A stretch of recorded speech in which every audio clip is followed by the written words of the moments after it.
Hi, this is Bob Bazenko, co-host of the Green and Red podcast. Scott and I have been on a little bit of a hiatus recently for the summer, but I wanted to come on and talk about an event that's occurred recently that's been in the news that I think is important, and Green and Red has some thoughts about it. Uh, an ugly and bloody war in Ukraine is about to get uglier and bloodier. Just in the past month, the United States has approved depleted uranium tank bombs for Ukraine. In the past week or so, Joe Biden has issued an executive order approving the mobilization of 3,000 U.S. reservists to defend NATO, as he put it.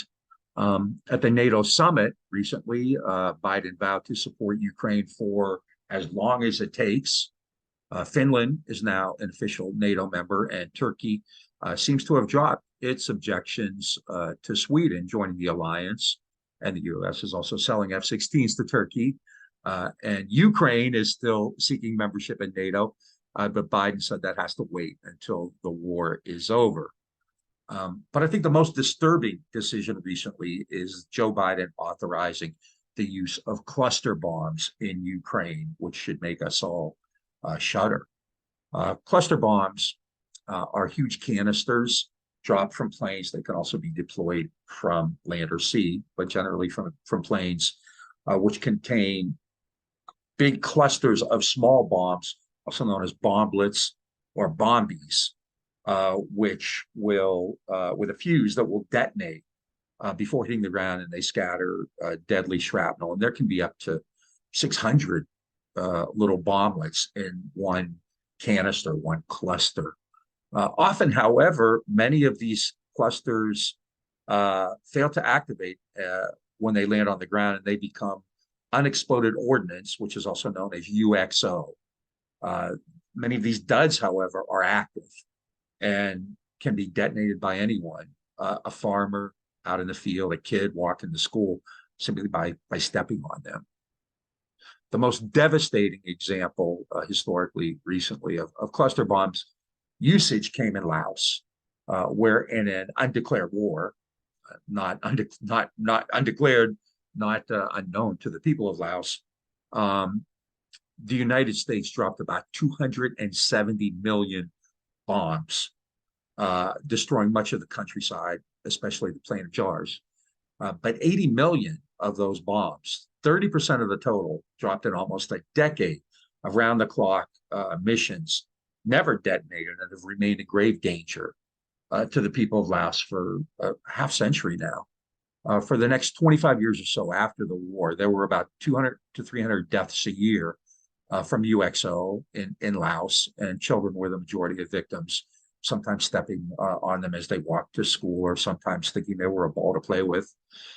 In 2008, various governments got together and negotiated and adopted the Convention on Cluster Munitions.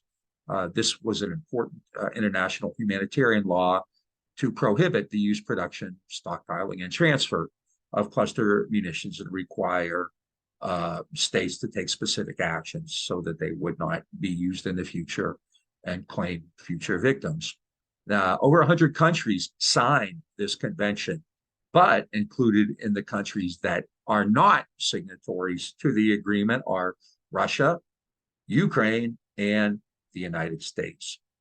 So why cluster bombs right now? Why resort to this? First off, the war isn't going as well as the U.S. media would have you believe.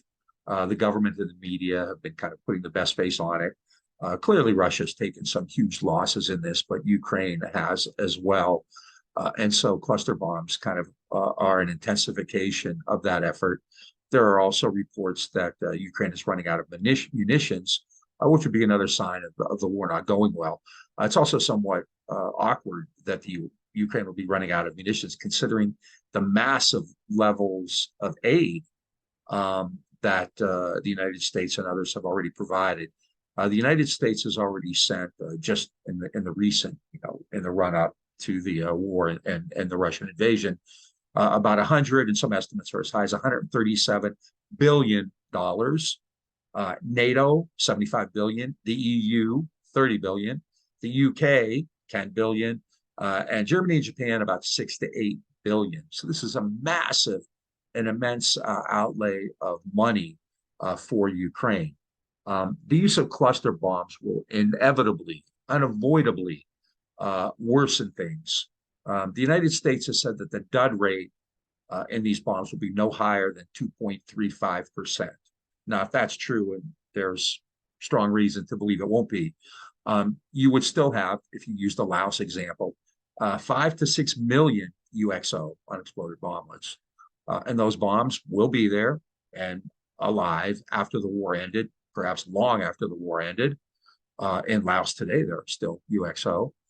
Using cluster bombs is a signal that the West isn't interested in ending the war, negotiating, and is willing to put even more civilians in the crosshairs, and Russia will respond with some kind of escalation of its own. Biden's decision has perpetuated this cycle of violence. Russia invaded Ukraine, absolutely, and bears responsibility for starting this hot war. But there's a long context that has to be taken into account, and this is something that we've talked about on Green and Red many times. And check out our Green and Red playlist. We often refer to it as our Green and Red seminar on Ukraine. But there's a big context there, including 30 plus years of NATO expansion, fostering the transition to private markets in Russia after the Soviet Union fell apart, the 2014 Maidan coup in Ukraine, and anti-Russian policies for much of that time, including now encircling Russia with a military alliance of 30 plus states, and the West scuttling negotiations in Ukraine when Naftali Bennett and Xi Jinping seem to be making progress on maybe some kind of settlement. One doesn't have to support anything Russia did or have any positive feelings about Putin to understand the need for some level of strategic empathy, to understand that even your enemy, when they're doing things you don't approve of at all, has some kind of national interest at stake. And U.S. policymakers have ignored the warnings of many of its own wise men who have made that point. People like George Frost Kennan, Robert McNamara, Henry Kissinger, hate invoking him, but on this one, he did understand what the stakes were. Various diplomatic and CIA officials and all kinds of experts in international relations and history. And this is also another reason why the NATO left is so dangerous, and we talk about it so much. This is a liberals' war, but so many people who call themselves socialists are supporting it.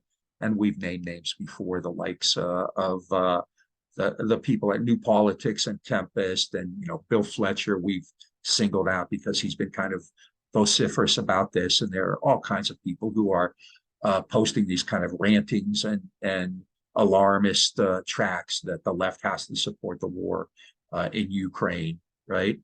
And they've also engaged in McCarthyite tactics, calling anyone who disagrees with them Putin's puppets. This war is bloody. It's getting steadily worse. And these people who associate with the left are calling for an escalation and rejecting negotiations. Recently, many of these NATO supporters are featuring memes and other statements linking Ukraine and Palestine. They're putting up memes of Ukraine and Palestine flags next to each other. And this is a particularly disingenuous and personally, I think, vile political equivalency to take. The reality is that this war has been marked by massive destruction and damage. It will require an immense and costly rebuilding effort. And BlackRock and Goldman and various corporations have already been meeting with Zelensky over post-war financing and reconstruction, along with the vast profits already made by the weapons manufacturers. There are many more fortunes that are going to be made in Ukraine. Along with that, there's going to be massive environmental destruction. With DU and UXOs, it's going to be inevitable and deadly. And wars often lead to revanchist and right-wing movements among veterans and civilian survivors. They always do.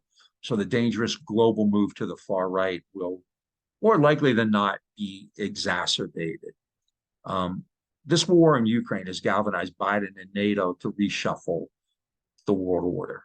largely to contain or bring to heel Russia, which, though aggressive in Ukraine, is encircled by a 31-state military alliance and spends less than 10% on its military budget than the United States does.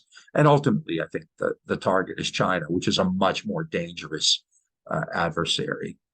Biden is clearly provoking Moscow and maybe Beijing and either into starting a new Cold War, as a lot of people are describing it, phrasing it, or giving oxygen to resuscitate a Cold War that allegedly ended 30 years ago, but in reality has been waged in, more limited and less notable fashion since then, but didn't really end. And that's kind of the position I would take.